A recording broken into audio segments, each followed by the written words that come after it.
Hello dear, आज से हम लोग शुरू करते हैं। आप सभी का बहुत सारे लोगों का डिमांड था कि आप जो है ऐसा क्वेश्चन लाएं जो कि हम लोग को प्रैक्टिस को धीरे धीरे आगे की तरफ बढ़ाए। जो कि संविदा स्टाफ नर्स की बहाली बिहार में आने वाली है, परमानेंट एएनएम की बहाली आने वाली है बीटीएससी की तरफ से।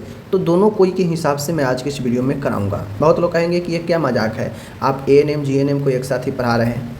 तो मैं मजाक नहीं कर रहा हूँ, ये रियलिटी कर रहा हूँ। बीटीएससी एएनएम के क्वेश्चन जाकर उठा लीजिए। आप स्टाफ नर्स हैं, आपको पता चल जाएगा कि कैसा क्वेश्चन बीटीएससी में पूछता है, ठीक है ना, चाहे वो एएनएम हो, ठीक है ना। तो ये वीडियो आप सभी के, चाहे आप एएनएम कैंडिडेट हैं या फिर आप स्टाफ नर्स के संविदा की तैयारी कर रहे हैं। देखिए, नो डाउट आप संविदा वाले एग्ज़ाम देंगे, कटअप ज़्यादा होगा क्योंकि वहाँ पे जो क्वेश्चन का लेवल होता है वो लो होता है, ठीक है ना, हेल्थ सोसाइटी की तरफ से। लेकिन बीटीएससी का क्वेश्चन का लेवल एएनएम का जो होता है वह हेल्थ सोसाइटी के जीएनएम स्टाफ नर्स के बराबर का होता है। तो आप लोग जो है इस चीज़ को अभी डेली सुबह के सुबह देखते चलेंगे। मैं आप लोगों के लिए कराते रहूँगा और आपको डिसाइड करना है कि आपको पढ़ना है नहीं पढ़ना है, प्रैक्टिस करना है नहीं करना है, ठीक है। मैं डेली कराता रहूँगा क्योंकि कोई भी नॉलेज ज्ञान आज के डेट में जो है आप सभी के लिए इतना ज़रूरी हो गया है कि कहीं से भी क्वेश्चन पूछ देगा, आपको बनाना पड़ेगा, नहीं आएगा कट जाएगा, ठीक है, बाहर हो जाएंगे आप। चलिए, आज है यहाँ पे पहला प्रश्न है कि अतिरिक्त क्रोमोसोम 21वां किस बीमारी में पाया जाता है। यानी जो क्रोमोसोम हम लोग जानते हैं 23 यानी 23 जोड़ा क्रोमोसोम पाया जाता है बॉडी में, ठीक है ना। तो जो 21वां क्रोमोसोम होता है, समझ गए, तो वह अतिरिक्त तो एक जो है पाया जाता है, ठीक है ना। अतिरिक्त क्रोमोसोम 21 किस बीमारी में पाया जाता है, तो यह पाया जाता है डाउन। देखिए, डाउन सिंड्रोम में एक अतिरिक्त होता है। बहुत लोग सोचेंगे कि डाउन सिंड्रोम है, सिंड्रोम यहाँ पे कम होगा क्रोमोसोम, नहीं, एक बढ़ा हुआ होता है। जोड़ा में 2 होता है तो 2 के जगह पर 3 रहता है और वह 21 नंबर का पेयर में होकर बड़ी होता है, ठीक है। तो क्या आंसर होगा, डाउन सिंड्रोम होगा, ठीक है। आगे बढ़िए, दूसरा प्रश्न है किस मनोवैज्ञानिक विकार में मोटा होने का अत्यधिक डर होता है। क्वेश्चन कह रहा है यहाँ पे कि किस मनोवैज्ञानिक यानी साइकोलॉजिकल डिसऑर्डर में व्यक्ति को मोटा होने का डर सताते रहता है। तो देखिए, व्यक्ति को मोटा होने का जो डर सताते रहता है वह एमनेसिया नहीं होगा, जो कि नींद की बीमारी है। एनोरेक्सिया नर्वोसा खाने से संबंधित बीमारी है। हेलुसिनेशन जो मति भ्रम की बीमारी है। पाइका ये भी एक खाने से संबंधित बीमारी है। लेकिन इसमें जो व्यक्ति को ये आभास होता है, यह डर लगता है कि कहीं मैं ज़्यादा खाऊंगी या खाऊंगा तो मोटा हो जाऊंगा, तो ये सिचुएशन एनोरेक्सिया नर्वोसा के मरीज में पाया जाता है और ये अक्सर महिला लड़की में ज़्यादा देखने को मिलता है। ये महिला या लड़की ज़्यादा रहती है कि मैं ज़्यादा खा लूँगी तो मैं ज़्यादा जो है मोटी हो जाऊँगी, मेरा फिगर, मेरा शेप बिगड़ जाएगा, और इस चीज़ को लेकर धीरे धीरे वो खाने को ही कम कर देती है। इसीलिए इसे एनोरेक्सिया नर्वोसा कहा जाता है, ओके। तीसरा क्वेश्चन है माय डियर, बच्चों में सामाजिक मुस्कान मतलब वही मुस्कुराहट की कमी, आँखों के संपर्क आई कांटेक्ट न कर पाना, असामान्य खेल यानी जो नेचुरल खेल है उससे अलग, और कम्युनिकेशन में कठिनाई, यह किस समस्या का लक्षण है। तो बच्चा में मुस्कान की कमी यानी खुशी की कमी, आँखों से कांटेक्ट न कर पाना, कुछ अननेचुरल खेल, समझ गए, और कम्युनिकेशन बातचीत करने में कठिनाई, यह बच्चे में ऑटिज्म या भ्रम या किशोर में अपराध या ओसीडी। तो ओसीडी जानते हैं यह किसी को भी हो सकता है, बच्चों की बात नहीं है, तो ओसीडी तो होगा नहीं, यह एक दूसरा ही मानसिक रोग है। बाल चाइल्ड जो आपका जुवेनाइल डिलिक्वेंसी होता है, किशोर अपराध जो होता है, ये अलग मैटर है, भ्रम एक अलग मैटर है। तो राइट आंसर ऑटिज्म होगा, ओके। ऑटिज्म एक ऐसा रोग है जिसको हम आमतौर पर कह सकते हैं गूंगापन, ठीक है। आमतौर पर इसको गूंगापन कह सकते हैं क्योंकि जिस स्थिति में बच्चे को रख देंगे उसी स्थिति में रहेगा। बच्चा ना हंसेगा ना बोलेगा, ठीक है, बच्चा जो है एकदम आपसे कांटेक्ट भी नहीं मिला पाएगा, तो ये ऑटिज्म में होता है, समझ गए। बेसिकली यह ब्रेन अविकसित होने के कारण होता है, ओके। चौथा क्वेश्चन है dots direct observe treatment short course. Dots का उपयोग किस बीमारी के इलाज में होता है। सब लोगों को पता है, मलेरिया, निमोनिया, रूबेला, टीबी। देखिए, ये एम्स का क्वेश्चन है, ये एम्स का क्वेश्चन है, मैं अपने से सेट नहीं किया हूँ, ये एम्स का क्वेश्चन है, पूछे गए हैं। तो डॉट्स का जो उपयोग होता है वह टीबी में होता है, सब लोग को पता है, ठीक है। आगे है 5वां नंबर, जन्म दर, मृत्यु दर या प्राकृतिक वृद्धि, जीवन प्रत्याशा आदि किसमें शामिल होते हैं? तो ये ऑप्शन भी अच्छा है। वर्णात्मक सांख्यिकी, आर्थिक सांख्यिकी, शैक्षिक सांख्यिकी, महत्वपूर्ण सांख्यिकी। तो आप लोग अगर वाइटल स्टैटिक्स पढ़े हैं तो पता है वाइटल स्टैटिक्स में क्या क्या होता है। वर्णात्मक होता है जहाँ पे हमें वर्णन करना हो किसी चीज़ के ऊपर, तो ये तो होगा नहीं। आर्थिक सांख्यिकी होता है जो इकोनॉमिकल, जहाँ पे फाइनेंशियल मैटर पर तुलना करना हो। शैक्षणिक होता है जहाँ पे स्टडी, पढ़ाई से रिलेटेड चीज़ों को अध्ययन करना हो। लेकिन महत्वपूर्ण सांख्यिकी में होता ये है कि इसमें जन्म दर भी, मृत्यु दर भी, वृद्धि दर भी, जीवन की प्रत्याशा भी इसमें शामिल होता है। तो इसमें इसीलिए इसे महत्वपूर्ण सांख्यिकी कहा जाता है, क्योंकि इसमें जन्म, मृत्यु, प्राकृतिक दर, ठीक है, और जीवन प्रत्याशा ये सब शामिल होता है। लेकिन ये सब स्पेसिफिक है किसी न किसी क्षेत्र के लिए। ओके, तो इसलिए अपन राइट आंसर ऑप्शन डी होगा। आगे बढ़ता हूँ, 6ठा नंबर है, निम्न में से कौन सा साइनोटिक हृदय है? साइनोटिक हृदय रोग है, ठीक है। तो आप लोग को पता है साइनोटिक हृदय रोग में ऑक्सीजन की भारी कमी हो जाती है, ठीक है। तो इसमें जो राइट आंसर है, देखिए सब जो है आपका हृदय का ही रोग है बच्चा में, लेकिन साइनोटिक पूछ रहा है कि कौन है। तो TOF आप लोग नाम सुने होंगे, समझ गए, TOF। तो TOF टेट्रालॉजी ऑफ फैलेट जो होता है यह आपका साइनोटिक डिजीज है, जहाँ पे बच्चे का शरीर नीला पड़ता है। TOF में ऑक्सीजन की भारी कमी दिखती है। आगे बढ़ता हूँ, 7वां नंबर का क्वेश्चन। 7वां नंबर का क्वेश्चन है CPR और डिफाइब्रिलेशन किस एरिथमिया में किया जाता है? देखिए, तो CPR जानते हैं आप लोग, डिफाइब्रिलेशन जानते हैं, तो यह किया जाता है किस एरिथमिया में?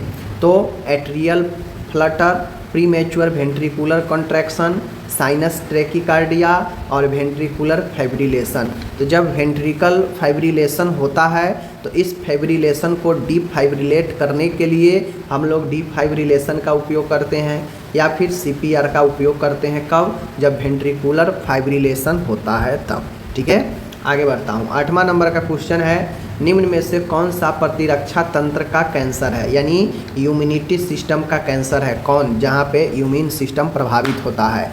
कार्सिनोमा, हर्निया, लिम्फोमा और यहाँ पे सार्कोमा। तो देखिए, सबसे पहले आपको जानना चाहिए हर्निया कोई कैंसर नहीं होता है, ठीक है। लिम्फोमा की बात करेगा तो यह ट्यूमर को बताता है। कार्सिनोमा और सार्कोमा ये दोनों कैंसर का अपना विशिष्ट पहचान है। लेकिन ये प्रतिरक्षा तंत्र का जो होता है यही आपका लिम्फोमा वाला होता है।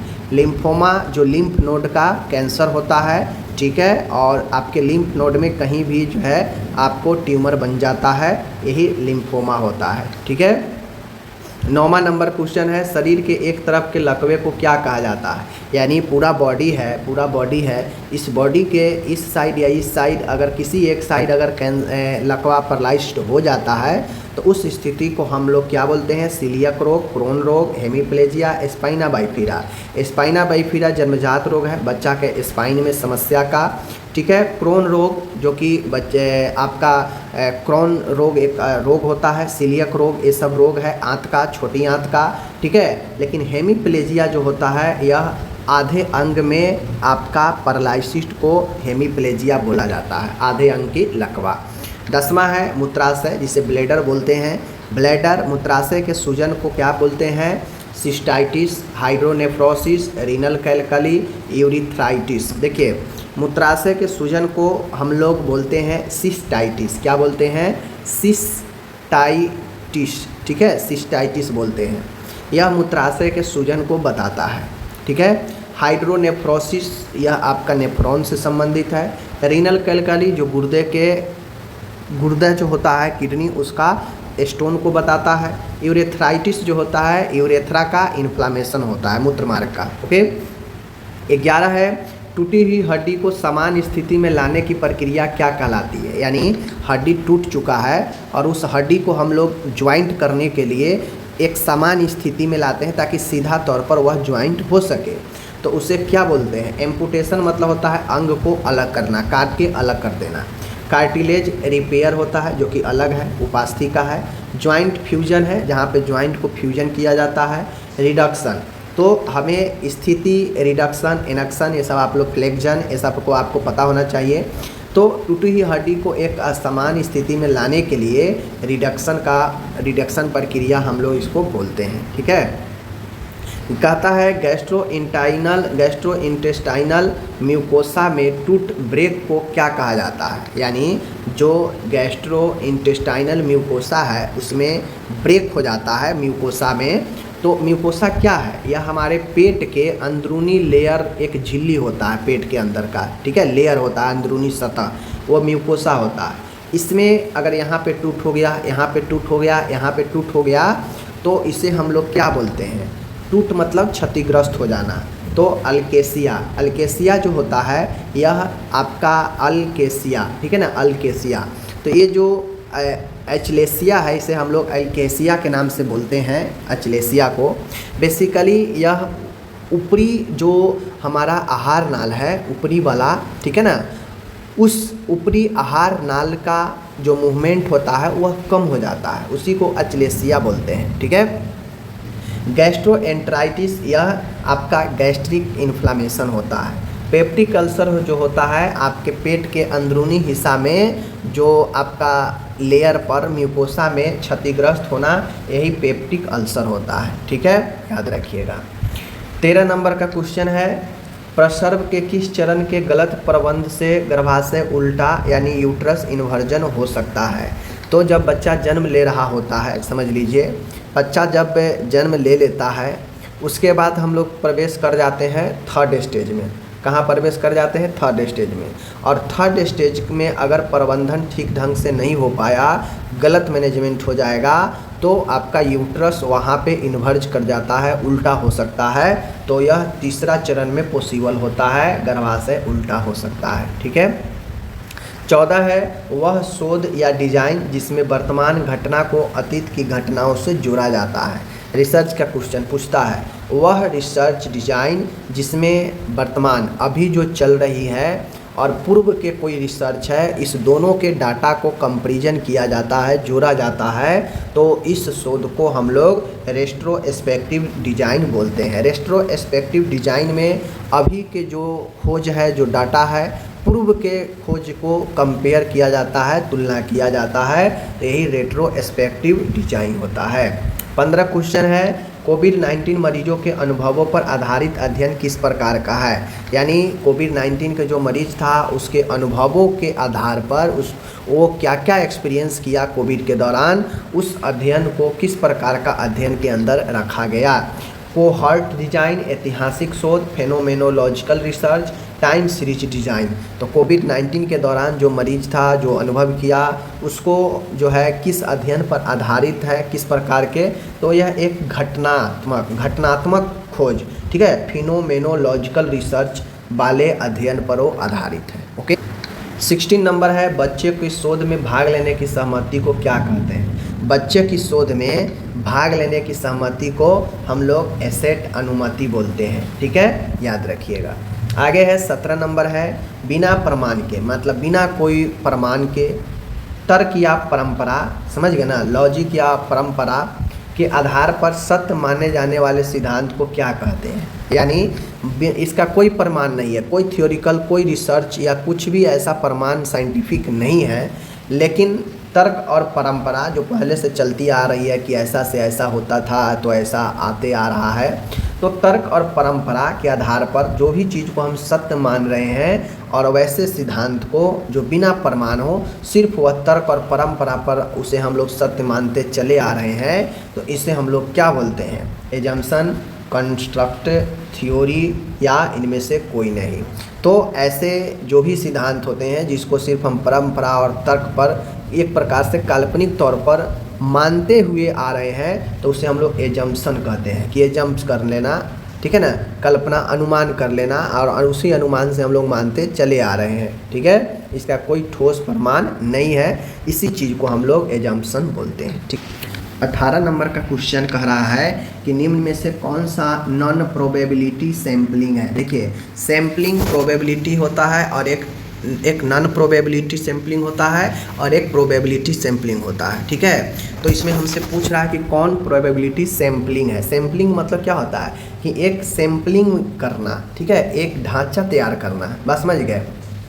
तो यहाँ पे हमसे पूछ रहा है कि इनमें से कौन सा नॉन प्रोबेबिलिटी सैम्पलिंग है, तो कौन सा है, तो मतलब कोई एक ही होगा जो नॉन प्रोबेबिलिटी होगा, बाकी तो प्रोबेबिलिटी वाला होगा। तो देखिए क्लस्टर सैम्पलिंग, इसमें एक छोटे छोटे समूह बनाया जाता है, क्लस्टरिंग किया जाता है, ठीक है। तो ये जो है आपका प्रोबेबिलिटी में आता है, संभावित वाला में आता है। Quota sampling, sequential sampling, sequential sampling जिसमें सीक्वेंस में किसी भी चीज़ को अरेंज किया जाता है, ग्रुप को या कुछ भी, वो सीक्वेंस में अरेंज किया जाता है, सीक्वेंस में उसका सैम्पलिंग किया जाता है, तो ये सीक्वेंशियल सैम्पलिंग होता है। स्ट्रेटिफाई सैम्पलिंग, स्ट्रेटिफाई सैम्पलिंग का मतलब होता है कि जैसे 20 आदमी है, ठीक है, इस 20 आदमी को हम 4 ग्रुप में बांट दिए, तो 4 ग्रुप में बांटेंगे तो क्या होगा, यानी एक ग्रुप में 5 सदस्य होगा, तो ये 20 जो इतना बड़ा रहेगा उसको छोटा छोटा हम 5 ग्रुप में बांट दिए, ठीक है, 5 ग्रुप में बांट दिए, सब में छोटा छोटा बन जाएगा आप ग्रुप। तो यही होता है स्ट्रेटिफाई, जिसको सिंपली, तो इसका right answer non probability sampling का जो इसमें होगा वह कोटा सैम्पलिंग होता है। इसमें non probability sampling quota sampling है, बाकी सब के सब प्रोबेबिलिटी सैम्पलिंग है, ठीक है, याद रखिएगा। 19वां नंबर का है जन्मजात विकृति, जिसमें पैर क्लब की तरह दिखाई देता है, यानी क्लब यानी मुड़ा हुआ दिखाई देता है, वह कहलाता है विस्थापन, जेनु बलगम, स्कोलियोसिस, टेलिपस इक्विनोरस, ठीक है। तो कोई भी इसको देखकर ही सही कर देगा कि डिस्प्लेसमेंट अलग है, वेनु बलगम अलग है, स्कोलियोसिस अलग है। इसमें टेलिपस इक्विनोरस जो होता है यही आपका फुट से रिलेटेड, पैर से रिलेटेड एक असमान संरचना होता है। 20 है श्रवण यानी सुनने से ऑडिटरी हेलुसिनेशन, निम्नलिखित में से किसका विकार है। देखिए ऑडिटरी हेलुसिनेशन यह एक मति भ्रम है जो वास्तविकता में नहीं होता है, लेकिन व्यक्ति को ऐसे आवाज़ सुनाई देना जो रियलिटी में नहीं होता है, यह एक भ्रम की स्थिति होती है, ठीक है। और ये जो होता है यह एक भाव का नहीं, इमोशन का नहीं, ध्यान का भी नहीं, संज्ञान का भी नहीं, यह परसेप्शन, बोध का एक समस्या होता है, जिसमें व्यक्ति को सही से बोध नहीं हो पाता है कि हाँ हम जो सुन रहे हैं रियली में वो है या नहीं है, ठीक है। तो ये आपका प्रश्रवण जो होता है, ऑडिटरी हेलुसिनेशन जो है वह परसेप्शन वाला विकार है, ठीक है। 21 है शोध में वह चर, वह वेरिएबल जिसे शोधकर्ता जानबूझकर नियंत्रण करता है क्या कहलाता है। देखिए एक ऐसा वेरिएबल जिसमें रिसर्चर किसी भी रिसर्च में जानबूझकर उसे अपने कंट्रोल में करता है, रखने का प्रयास करता है, तो वह क्या कहलाता है, तो वह आश्रित चर यानी डिपेंडेंट, ठीक है ना, डिपेंडेंट चर यानी वेरिएबल, द्विभाजित चर या फिर इंडिपेंडेंट वेरिएबल या फिर शोध चर रिसर्च वेरिएबल। तो जो भी शोधकर्ता किसी भी शोध में किसी भी चीज़ को अपने अंदर नियंत्रण में रखने का प्रयास करता है वह कहलाता है स्वतंत्र चर, इंडिपेंडेंट वेरिएबल, ठीक है।